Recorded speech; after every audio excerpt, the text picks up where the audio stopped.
Okay, UTIs present करती हैं with fever, since infection, और जब आप यूरिन एनालिसिस कराओगे तो उसमें WBC कास्ट आएंगी. So a 3-month old infant presents with fever, vomiting, diarrhea. He is passing urine once a day and in small amount for last many days. On examination, the infant is sick looking and dehydrated, and urine examination show pus cells. So UTIs are defined as the culture of pure growth of organism greater than 10 raised to power 5 organism per milliliter of urine sample. अब they ask you कि etiology क्या होगी UTIs की. तो this is MCQ as well as you have to write them in SCQs के E. coli 90% contribute करते हैं, rest Klebsiella, Proteus, Pseudomonas ये सारे करते हैं. उसके बाद होता है कि सिस्टाइटिस और पाइलोनेफ्राइटिस. सिस्टाइटिस होता है जब ब्लेडर में इन्फेक्शन, और पाइलोनेफ्राइटिस होता है अपर पोर्शन ऑफ किडनी में. और एक और टर्म होती है यूरेथ्राइटिस, जो सिर्फ यूरेथ्रा तक इन्फेक्शन जो है कंटेन्ड हो. अब दे आस्क यू के क्या प्रीडिस्पोजिंग फैक्टर होते हैं that a child gets UTI. एक तो having female gender, female genitals, short urethra होते हैं तो फैसिलिटेट करता है कि उसमें इन्फेक्शंस रैपिडली ऊपर असेंड कर जाती हैं. दूसरा, पुअर हाइजीन हो, कॉन्स्टिपेशन हो, वॉर्म्स हो, स्टोन्स हुए हो, स्टोन्स की वजह से स्टेसिस होगा एंड माइक्रोब्स विल ग्रो. कोई इंस्ट्रूमेंटेशन की हो, कोई प्रोसीजर हुआ. उसके बाद डायग्नोज हम ऐसे करते हैं कि जब आप कंप्लीट यूरिन एनालिसिस करते हो तो उसमें greater than WBCs are important as compared to pus cells. Pus cells जो है फीवर में, डिहाइड्रेशन में प्रेजेंट हो सकते हैं. मोर स्पेसिफिक इज कि WBC ग्रेटर देन 5 प्रेजेंट हो हाई पावर्ड फील्ड में. उसके बाद आप यूरिन कल्चर करवाओगे. ये it's not necessary to get urine culture done, लेकिन कभी कभी यूटीआई ट्रीट नहीं हो रही होती because you are giving some resistant antibiotics. और उसके बाद वो पूछते हैं कि जब आपने यूरिन कलेक्ट करना है तो उसके लिए 4 मेथड्स यूज करने हैं. एक तो क्लीन कैच होना चाहिए, और mid stream, not beginning not ending, mid stream sample लेना है. स्टेराइल बैग में करना है.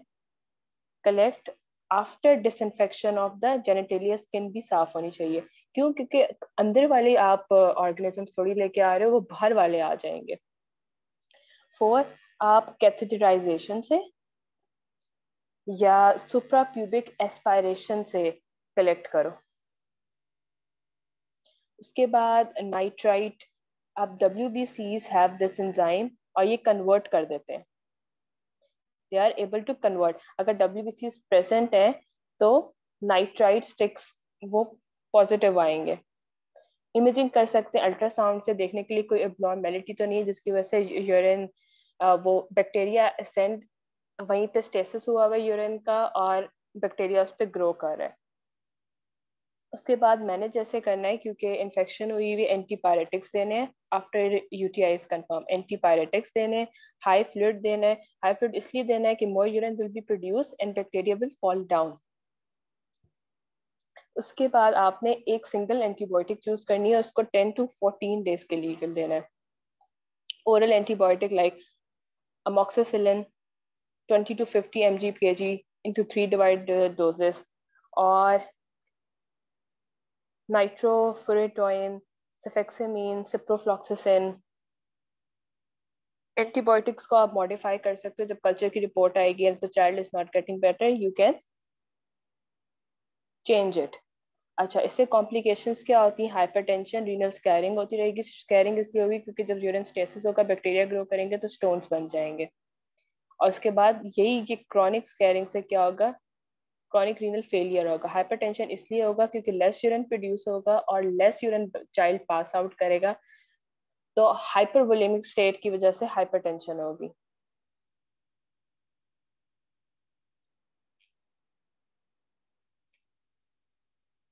An 18-month-old child weighing 7 kg presented with history of fever, vomiting, crying on maturation for last 2 weeks.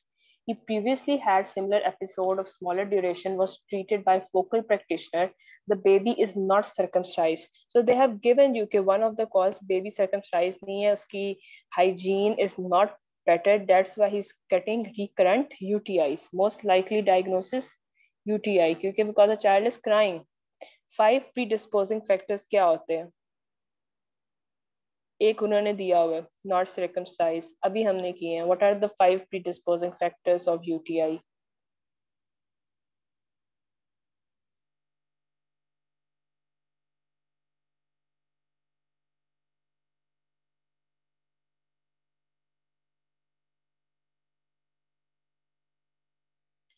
Constipation है, worms हैं,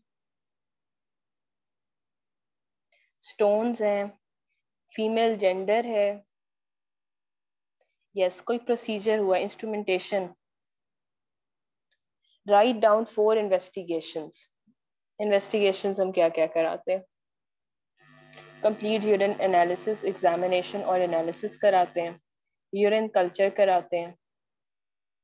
व्हाट एल्स? अल्ट्रासोनोग्राफी KUB कराते हैं. और क्या कराते हैं? नाइट्राइट टेस्ट कराते हैं यूरिन का, नाइट्राइट स्टिक से. अच्छा, अब दे आर आस्किंग कि अ 2-year-old reports with third attack of proven UTI. They have given कि इसको third attack हुआ. What is the most common causative organism of this condition? Most common एक organism कौन सा है? नाइट्राइट टेस्ट का ये होता है कि WBCs have this enzyme, they convert nitrate into nitrite. तो WBC जब आ रहे होंगे यूरिन में, वो आप स्टिक को डिप करोगे तो it changes color. If WBCs are not present, it will not change color. E. coli, what other organisms? E. coli is the 75 to 90% है, और दूसरे Klebsiella, Pseudomonas, Proteus. अच्छा, आगे लिखा हुआ है enumerate 4 ways of collecting urine for culture. What were the 4 methods? पहला method था कि आपने क्लीन करना है उस स्किन को, बैग आपने स्टेराइल लेना है, मिड स्ट्रीम यूरिन सैंपल करना है, कैथेडाइजेशन या सुप्रा प्यूबिक एस्पिरेट को यूज करना है. ये 4 वेज है. अच्छा, आगे है a 10-year-old girl is presented with history of fever with chills, pain in abdomen, burning maturation for 10 days. Examination reveals a well-built active girl with temperature 101 Fahrenheit with no other positive sign. Give 3 DDs.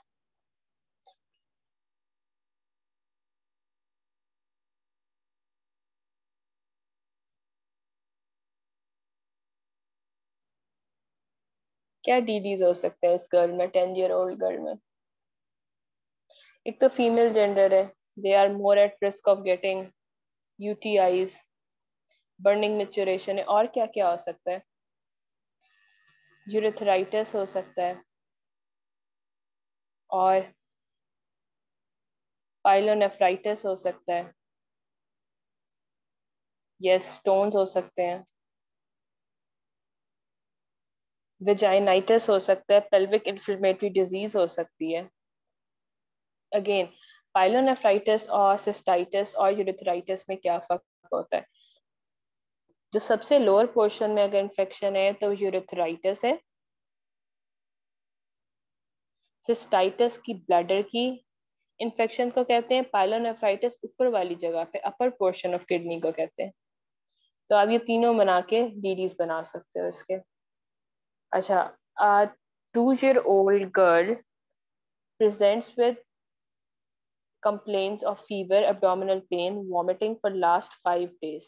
She is also passing urine more frequently. Her examination shows 6 to 8 pus cells and WBC shows leukocytosis with neutrophilia. Again, diagnosis, etiology, management. Tell me management of UTI. कैसे manage करते हैं UTI को? Diagnosis confirm करते हैं. ठीक है, diagnosis confirm कर लिया, देन एंटीपायरेटिक देते हैं। एंटीपायरेटिक हमारी फेमस पेनाडॉल है, ब्रूफिन है। ओरल उससे कहते हैं फ्लूइड ज्यादा ले because it will wash down the bacteria. Next, what next we do, हम उसको ओरल एंटीबायोटिक पे लेके आते हैं फॉर 10 to 15 days। उसमें हमारे पास सिप्रो है, ऑगमेंटन है, ठीक है। उसके बाद से कहते हैं अपनी यूरिनरी हाइजीन को इम्प्रूव करें और फॉलो अप करते हैं कि 1 महीने बाद फॉलो अप करो कि does the situation get better और it does not get better. If it does not get better कि आप उसको एंटीबायोटिक गलत दे रहे हो तो आप कल्चर से बेटर करो। If it does not get better तो मे भी हो सकता है उसके ट्रैक्ट में कोई स्ट्रिक्चर हो, कोई इंस्ट्रूमेंटेशन हुई हो कि वो बार बार वहां पे यूरिन स्टेसिस हो रहा है, या स्टोन्स भी हो सकते हैं जिसकी वजह से यूटीआई हो रही है।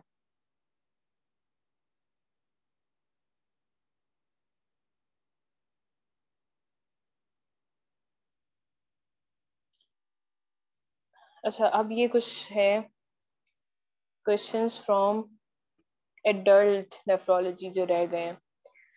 A 60-year-old male comes to clinic for regular checkup. He has mild hypertension that is well controlled with diuretics.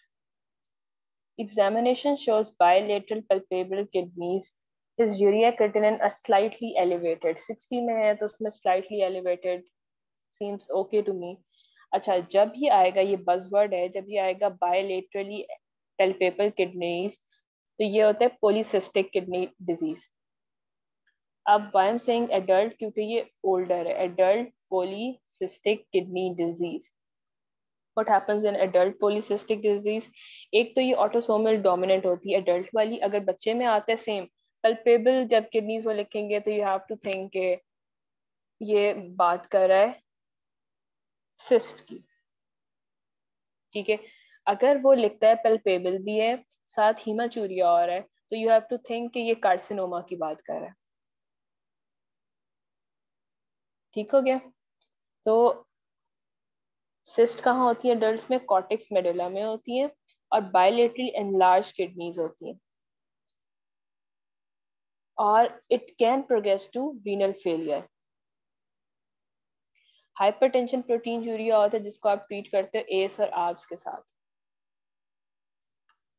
उसके बाद इसमें जो एक्स्ट्रा रीनल मैनिफेस्टेशन होती है वो होती है बैरी एनेरिज्म जिससे डेथ होती है। ऑल्सो इस इन पेशेंट में हिस्ट्री होती है कि ऑलरेडी डेथ हुई होती है ड्यू टू स्ट्रोक। बैरी एनेरिज्म्स होते हैं mitral valve prolapse, mitral valve regurgitation, benign hepatic cyst होती है और डायवर्टिकुलोसिस होते हैं। So इसमें most likely diagnosis adult polycystic kidney disease. What investigation are required to confirm the diagnosis? क्या polycystic kidney disease के लिए क्या हम investigations कराएं?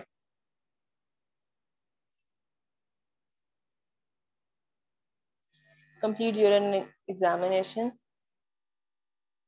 ultrasound, KUB, CT abdomen. ये इसलिए करवा रहे हैं CT abdomen and lungs to rule out के ये हम वाकई में इस एडल्ट पॉलीसिस्टिक डिजीज के या तो ये कार्सिनोमा तो नहीं, क्योंकि कार्सिनोमा RCC जो होता है बहुत जल्दी स्प्रेड करता है। What is the most common extra renal manifestation? Berry aneurysm of cerebral vessel is the cerebral most common extra renal manifestation। इस तरह से ये सिस्ट होती है, इसीलिए palpable होती है, बड़ी हो जाती है किडनी। उसके बाद this question, a 30-year-old lady visits OPD with generalized body swelling which dates 3 months back, started with periorbital puffiness। अभी तक हिस्ट्री से पता चला है कि सिंपल किडनी की कोई डिजीज स्टार्ट हुई है। She had history of arthralgias and painful oral ulcers. अच्छा, आर्थराल्जिया रूमेटोलॉजी से इसकी बेसिस स्टार्ट हुई है। On examination there was a scar in her left ear, there was obvious edema, BP 150 by 90, lab investigation में hemoglobin 9, normocytic normochromic anemia, TL anemia तो नहीं, normocytic normochromic cells and TLC platelet normal, ESR is raised, inflammation है, creatinine 2 is raised और urine analysis पे albumin 3 positive आया है। इसमें क्या लिखना चाहिए और अंडरलाइंग डिजीज क्या है? कल भी किसी ने मुझसे पूछा था कि जो लूपस के साथ लिखना है, यस इस एसएलई। एसएलई जो है वो दोनों के साथ प्रेजेंट करती है, नेफ्रोटिक नेफ्रेटिक के साथ, दोनों के साथ प्रेजेंट करती है। और अभी तक जहां पे जितना डाटा मिला, it seems as if it's nephrotic, लेकिन ब्लड प्रेशर ज्यादा है। तो आप इसको लिखोगे lupus nephritis. Write down the names of the drugs use for the treatment. क्या ड्रग्स यूज करते हैं हम? इम्यूनोसप्रेसिव्स, स्टेरॉइड्स, साइक्लोफॉस्फोमाइड देंगे।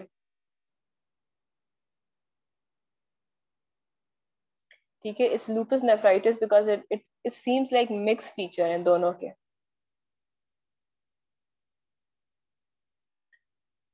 A young male presents to emergency room with severe pain in the left flank radiating to loin groin. Pain is excruciating and he's unable to pass the urine. What is your diagnosis?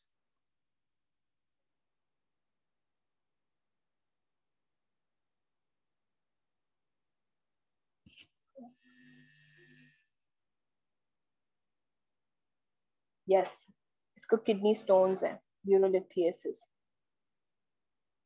अच्छा, यूरोलिथियसिस का patient आता है इन ER, और ये surgery की ER manage करते हैं। जैसे ही वो पेशेंट आता है, आप सस्पेक्ट करते हो किडनी स्टोन है, तो आप इसको क्या करते हो? इंजेक्शन टोराडोल देते हो, पेन किलर। और एक इंजेक्शन देते हैं एंटीमेटिक का। टोराडोल इज अ पेन किलर। और एक देते हैं एंटी एमेटिक का। इमरजेंसी में ये ट्रीट करते हैं इसको। बाद में आप उसकी इमेजिंग कराते हो, अल्ट्रासाउंड से, सीटी से, देखते हो साइज कितना है, उसके मुताबिक ट्रीट करते हो। ठीक है, तो इन्वेस्टिगेशंस में क्या करते हैं? यूरिन एनालिसिस करवाते हैं, प्लेन एक्सरे एब्डोमेन कर देते हैं। लेकिन गोल्ड स्टैंडर्ड है CT KUB, kidney ureter bladder. Ultrasound KUB पे भी स्टोन पता चल जाते हैं। अब इसको ट्रीट ऐसे करना है कि जब आपके पास इमरजेंसी में आया तो आपने आईवी उसको देना है पेन किलर, और आईवी एंटीमेटिक दे दिया। फिर आपने हाइड्रेशन और एनर्जेसिक सजेस्ट करने हैं। उसके बाद आपने साइज के मुताबिक ट्रीट करना है। अगर लेस देन 5 mm है तो आपने श्योर करना है कि वो खुद ही पास कर जाएगा। You have to drink plenty of fluids and you can prescribe an antibiotic कि अगर उसको यूटीआई सस्पेक्ट कर रहे हो। उसके बाद लेस देन 10 mm है तो अल्फा ब्लॉकर और कैल्शियम चैनल ब्लॉकर थेरेपी करते हैं। अगर 10 to 20 है तो शॉक वेव लिथोट्रिप्सी करते हैं। शॉक वेव लिथोट्रिप्सी में क्या होता है कि अल्ट्रासाउंड वेव्स देके ना उसको तोड़ते हैं।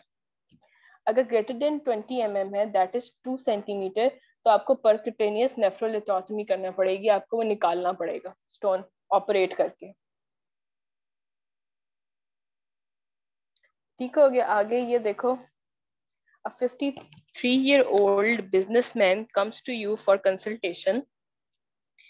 He was healthy until a few months ago when he complained of right flank discomfort, low-grade fever. He recalls noticing dark color urine. Dark color urine is hematuria. अब हीमाचूरिया की डीडीज क्या क्या है? हीमाचूरिया की है nephritic syndrome. Haematuria happens in stones. जितने भी सारे नेफ्रिटिक सिंड्रोम्स हैं वो सारे के सारे आते हैं। हीमाचूरिया कैन हैपन इन एकेआई अगर इंट्रारीनल इंजरी हुई है, और दूसरा कार्सिनोमा में होता है। अच्छा, there is no history of weight loss or no family history of renal stones. Urine examination reveals smoky, red blood cell numerous, और WBCs भी हैं 5 to 10, which shows कि इसको UTI भी होगी है साथ ही। प्रोटीन 1+ है, प्रोटीन 1+ इज लेस, नीदर ये नेफ्रिटिक रेंज में ना ये नेफ्रोटिक रेंज में। जो नेफ्रिटिक रेंज होती है वो एटलीस्ट +2 तक जानी चाहिए, जो नेफ्रोटिक रेंज होती है वो 3+ अबव होती है। उसके बाद अमोर्फस यूरेट क्रिस्टल्स हैं, BUN एंड क्रिएटिनिन नॉर्मल है, और हीमोग्लोबिन इसका देखो 19 हो गया है। और ultrasound reveals a left finite mass measuring 9.5 to 6, ये किडनी एनलार्ज हो गई है. What is the most likely diagnosis?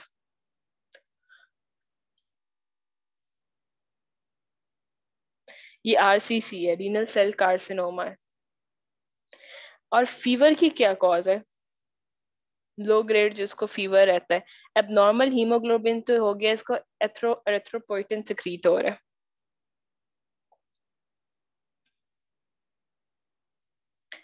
देखो, रीनल सेल कार्सिनोमा जो होता है वो ओरिजिनेट करता है पीसीटी से, और वो इन्वेड कर जाता है रीनल वेन को, और उसका हेमाटोजेनेस स्प्रेड होता है. लंग्स और बोन्स को फॉरन मेट्स कर रहा होता है, तो आपने सीटी करा के उसकी स्टेजिंग और ग्रेडिंग करना लाजमी होता है. अच्छा, अब इस मैनिफेस्ट करते हैं हीमाचूरिया के साथ, पैल्पेबल मैसेस के साथ, पोलीसाइथीमिया के साथ. पोलीसाइथीमिया का क्या मतलब होता है? हीमोग्लोबिन बहुत ज्यादा रेज्ड होगा, फ्लैंक पेन एंड फीवर होगा. फीवर क्यों होता है? कार्सिनोमास में इंटरल्यूकिन स्क्रीट हो रहे होते हैं, साइटोकाइन स्क्रीट हो रहे होते हैं, विच कॉज फीवर. ट्रायड क्या हो गया? फ्लैंक पेन, पैल्पेबल मास, हीमाचूरिया. एज होती है 50 to 70. अगर रिस्क फैक्टर्स है टोबैको स्मोकिंग, ओबेसिटी. अब इसके साथ पैरानियोप्लास्टिक सिंड्रोम्स होते हैं. इसमें पैराथायरॉइड स्क्रीटिंग पेप्टाइड आ जाता है, एक्टोपिक ईपीओ स्क्रीट होना शुरू हो जाता है, एसीटीएच रेनिन हो सकता है, जिसकी वजह से हाइपरटेंशन भी हो सकती है इनमें.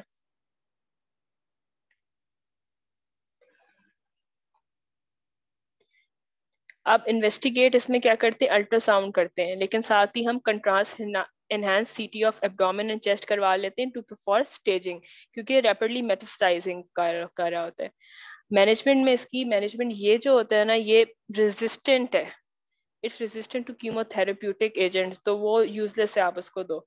आपको क्या करना पड़ेगा? रेडिकल, रेडिकल का मतलब होता है पूरा ऑर्गन रिमूव करना होगा विद इट्स फेशिया.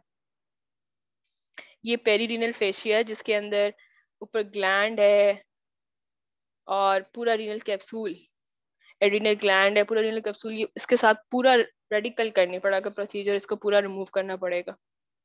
और फिर भी सर्वाइवल रेट पुअर होता है. तो अब फीवर है ड्यू टू इंट्राल्यूकिन, साइटोकाइन्स भी सिक्रीटेड, एबनॉर्मल हीमोग्लोबिन है क्योंकि EPO is going up, ectopic EPO production ज्यादा हुई हुई है. इन्वेस्टिगेशंस में be advised to visualise vein and why. CT कराएंगे, वाई? क्योंकि वो उसमें से हेमाटोजेनस स्प्रेड हो रहा होता है. प्राइमरी ट्रीटमेंट है, आप सर्जरी है इसकी प्राइमरी ट्रीटमेंट, और वो भी रेडिकल नेफ्रेक्टमी है. Investigation needed to visualise lung, CT, abdomen, lungs, staging के लिए. और कि अब क्या ट्रीटमेंट करना है? पैलिएटिव करना है कि सर्जरी करने की? सर्जरी से कुछ चांसेस हैं सेविंग के.